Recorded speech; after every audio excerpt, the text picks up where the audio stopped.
Bonjour. À l'occasion de cette vidéo, nous allons parler de la méthodologie de la fiche d'arrêt. En effet, c'est un exercice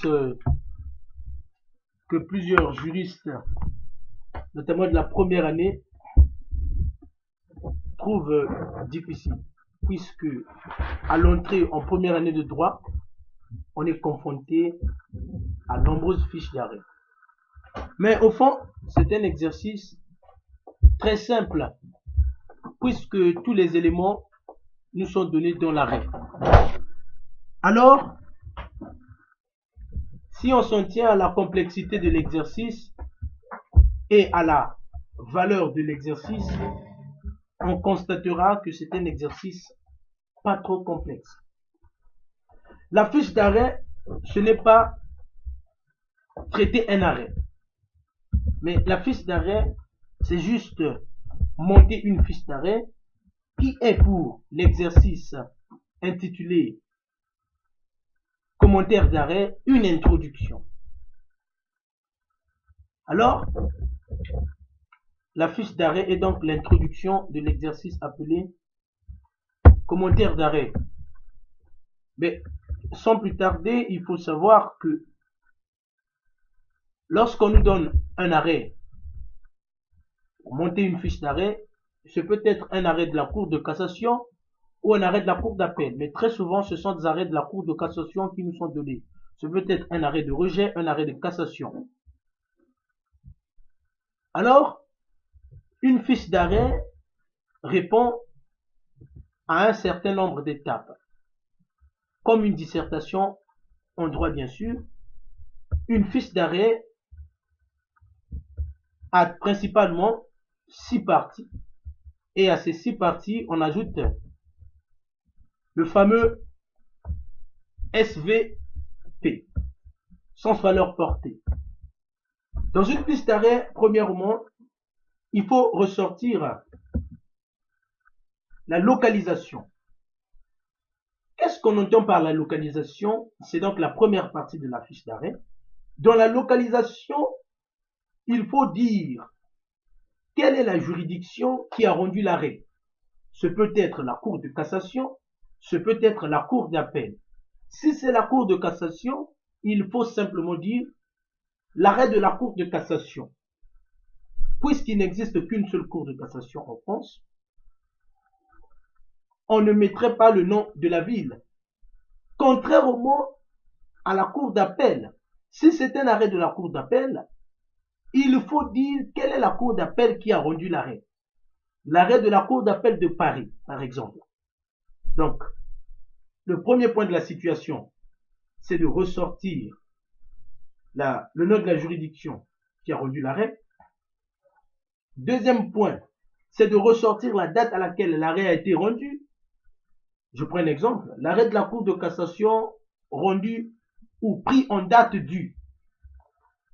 Après avoir ressorti la date à laquelle l'arrêt a été rendu, il faut sortir ou ressortir le thème principal de l'arrêt.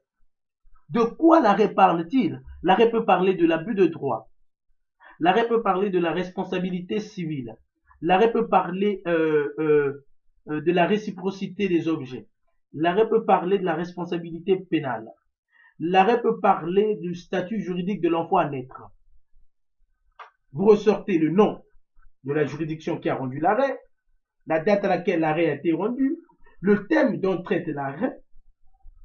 Après, il faut ressortir le nom des parties au litige, probablement le demandeur et le défendeur, à la Cour de cassation, ou l'appelant et l'intimé, si c'est un arrêt de la Cour d'appel. Là donc, nous sommes dans la situation, dans la localisation.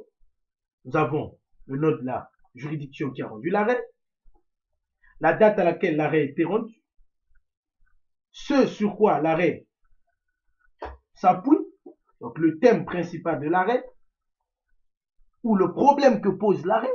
Voilà. Après, le nom des parties au litige. C'est donc la première partie de la fiche d'arrêt, la localisation. Après avoir localisé, Il faut donc parler après des faits. Les faits, il y a deux façons de les introduire, sinon il y a deux manières de les introduire. On peut introduire les faits en l'espèce, c'est-à-dire relater les faits tels qu'ils nous ont été présentés dans l'arrêt, par exemple. Les faits tels qu'ils nous ont été présentés dans l'arrêt. Il s'agit de M. Clément Bayard et M. Intel, tels que les faits ont été relatés dans l'arrêt, sans rien enlever, sans rien ajouter. Ça s'appelle les faits en l'espèce. Relater les faits en l'espèce. En l'espèce, vous commencez à relater. Soit vous pouvez relater les faits, mais en substance. Que cela veut dire? Cela veut tout simplement dire que vous reformulez les faits suivant votre compréhension de l'arrêt. Les faits vous sont donnés, mais comment est-ce que vous comprenez les faits? Vous les reformulez. Très souvent dans un arrêt, les faits sont énumérés au deuxième alinéa, si c'est un arrêt de cassation, après le visa, vu l'article 1240. Ça, c'est pour les arrêts de cassation, vu, c'est pour les arrêts de cassation, parce que c'est sur cet article-là qui est visé que la Cour de cassation s'est appuyée pour casser et annuler l'arrêt de la Cour d'appel.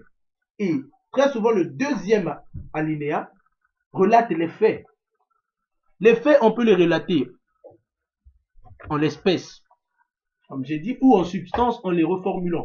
Mais il est interdit aux étudiants de la première année de droit de relater les faits en l'espèce. Sinon, on constaterait dans la suite des temps que l'étudiant n'a pas compris son arrêt. Après avoir relaté les faits, ça vaut pour tous les arrêts, arrêt de cassation ou arrêt de rejet, qu'il y ait casse et annule ou rejette. Mais après, il y aura une vidéo consacrée à la compréhension des arrêts de cassation et des arrêts de rejet, pour comprendre la différence qui existe entre les arrêts de cassation et les arrêts de rejet. Après avoir donc localisé le sujet, relaté les faits, il faut maintenant nous présenter la procédure. La procédure, elle n'est pas à inventer. La procédure est à trouver dans l'arrêt. Voilà pourquoi j'ai dit en amont que l'exercice auquel nous sommes soumis aujourd'hui est un exercice très simple parce que tout est donné dans l'arrêt. La procédure n'est pas allée chercher ailleurs, mais elle est dans l'arrêt. Qu'est-ce que la procédure? Mais la procédure, dans la procédure, on attend que l'étudiant puisse nous expliquer le cheminement de l'affaire. Quel a été le cheminement de l'affaire? L'affaire peut avoir quitté la cour, le tribunal de commerce de Paris, après la cour d'appel de Paris, puis la cour de cassation, puis la cour de cassation a cassé et annulé et a renvoyé à la cour de cassation de Bordeaux. Et il y a encore eu un deuxième pouvoir à l'occasion d'une assemblée plénière. C'est ça le cheminement. C'est ça la procédure. Quelle a été la procédure? Sûrement il y a eu assignation en justice près du tribunal de grande instance de Bordeaux. Après on est passé à, après on est passé à. C'est ça la procédure. Le cheminement de l'affaire jusqu'à la cour de cassation. Parce que l'affaire n'a pas du coup quitté un endroit pour la cour de cassation. Il est passé par des tribunaux ou par des cours. C'est ce qu'on attend ici que l'étudiant puisse ressortir. La cour de cassation a connu d'abord l'affaire. Le juge de la cour de cassation a débouté une partie et cette partie lésée, n'étant pas satisfaite de la décision rendue par la cour de cassation, a saisi le juge de la cour d'appel. On demande toujours de réparation du préjudice causé et le juge de la cour d'appel a jugé tel que le juge de la cour, tel que le juge du tribunal de grande instance, et la partie lésée, se rendant compte que les voies de recours ne sont pas épuisées, elle a donc décidé de saisir le juge de la cour de cassation pour que celui-ci, n'étant pas un juge de troisième degré, pour que celui-ci puisse vérifier si les juridictions de fond ont bien dit le droit. Tout cela est visible dans l'arrêt, tout ce cheminement. Mais si on vous donne un arrêt dans lequel on parle directement de la cour d'appel, mais on ne parle pas de la première instance, il ne s'agit pas d'inventer. Il faut tout simplement dire que l'affaire a connu une première instance, mais il ne faut pas dire le nom du tribunal puisque cela ne vous a pas été indiqué. L'affaire a connu une première instance, après une partie a été lésée, il y a eu appel, après appel, il y a eu cassation.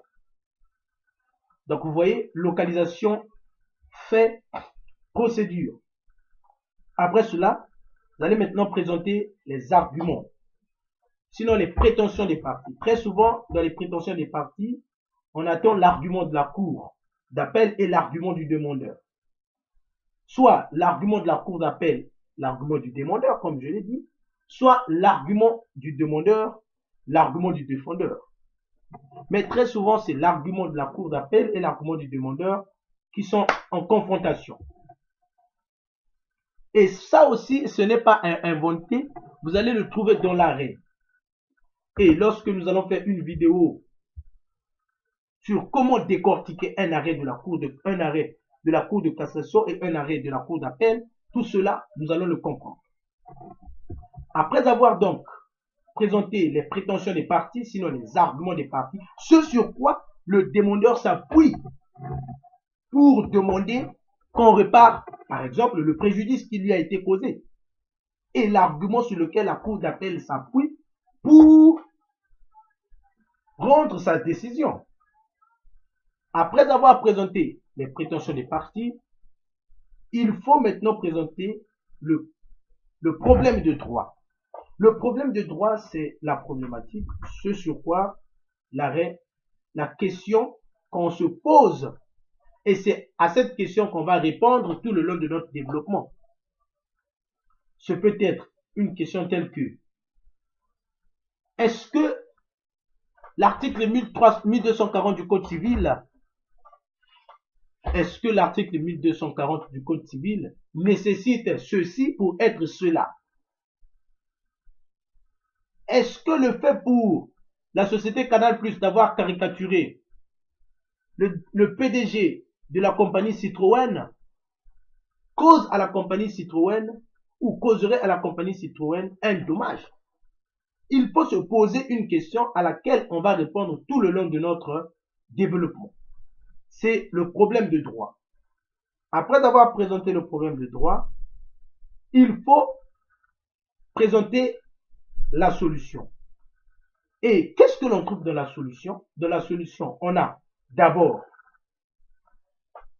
l'argument de la cour d'appel, l'argument de la cour de cassation, pardon. L'argument de la cour de cassation, c'est quoi? C'est l'argument sur lequel la cour de cassation s'est appuyée pour casser le pourvoi, pour casser plutôt la décision de la cour d'appel ou du tribunal de grande instance, soit pour casser et annuler la décision de la juridiction de fond, ou pour rejeter le pourvoi formulé. Donc, dans la solution, nous avons d'abord l'argument de la cour de cassation.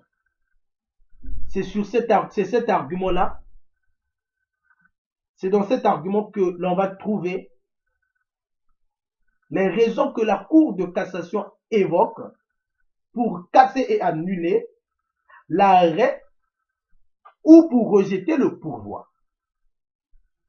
Après cela, nous sommes toujours dans la solution, il y a la décision de la cour de cassation. Et la décision de la cour de cassation n'est pas allée chercher au nord et au sud. La décision de la cour de cassation, elle se trouve dans l'arrêt, très souvent dans un arrêt de rejet. C'est la dernière partie de l'arrêt. Par ces motifs, la cour de cassation rejette le pourvoi.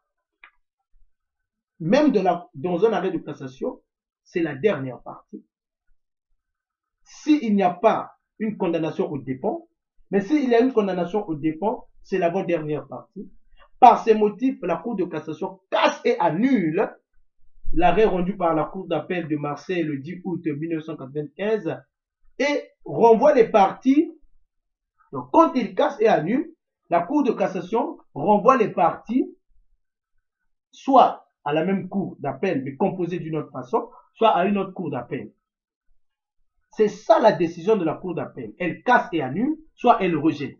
C'est la partie la plus simple à trouver. Et les faits. Cette partie ainsi que les faits.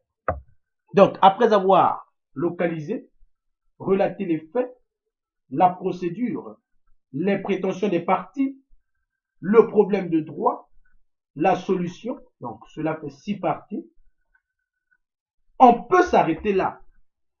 Mais pour initier l'étudiant de la première année à déjà commencer à traiter des fiches d'arrêt en développement, certains enseignants demandent aux étudiants d'ajouter le sens, la valeur et la portée de l'arrêt. Sens, valeur, portée sont 3 autres parties qui se joignent à ces 6 parties. Mais on peut bien s'arrêter là. Mais pour initier l'étudiant au développement de la fiche d'un arrêt, on lui demande déjà de s'exercer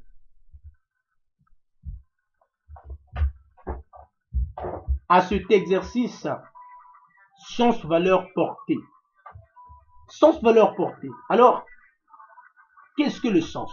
Mais le sens, c'est tout simplement expliquer le cheminement que la Cour de cassation a pris pour arriver à casser, annuler ou à rejeter l'arrêt. Rejeter le pouvoir parfait.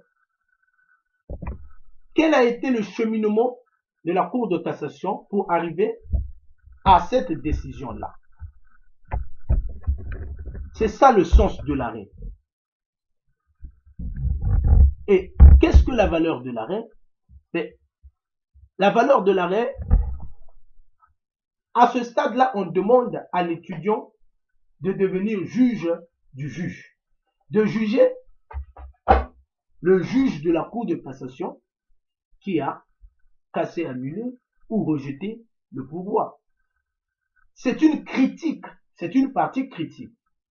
Valeur.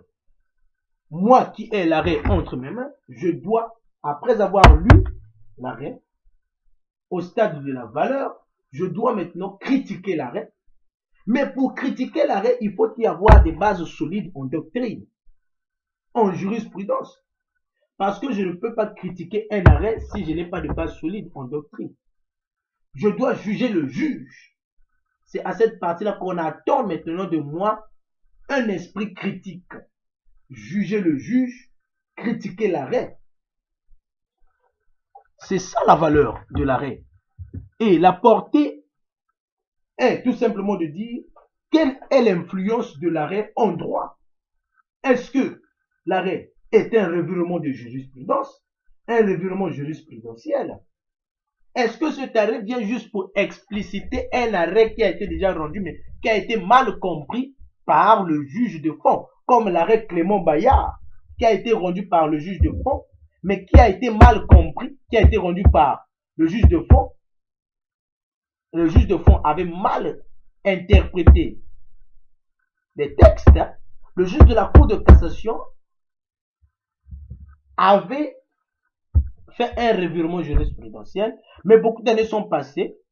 On a constaté que le juge de la Cour d'appel, le juge de force, non, a toujours mal compris cette notion d'abus de droit.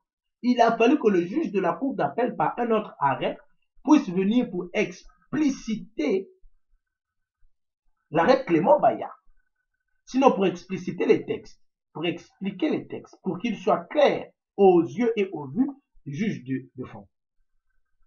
Sens, valeur, portée, sens, expliquer le cheminement que le juge de la Cour de cassation a utilisé pour arriver à rendre sa décision. Valeur, c'est de critiquer l'arrêt.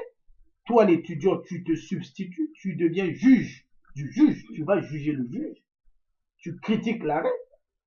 Et la portée, c'est de dire quelle est l'influence de l'arrêt en droit positif. Est-ce que c'était un revirement de jurisprudence? Et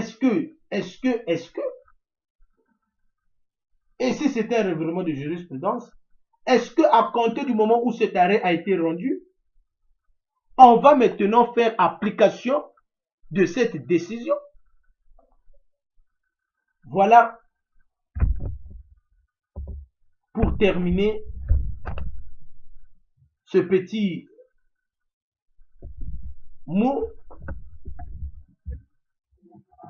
je voudrais faire un briefing pour vous dire que lorsque on est appelé à monter une fiche d'arrêt, il faut premièrement localiser, deuxièmement expliquer les faits, troisièmement relater la procédure, quatrièmement présenter les arguments des parties, cinquièmement poser le problème de droit, sixièmement présenter la solution de la Cour de cassation, septièmement le sens de l'arrêt, huitièmement la valeur, neuvièmement la portée, sens, valeur, portée.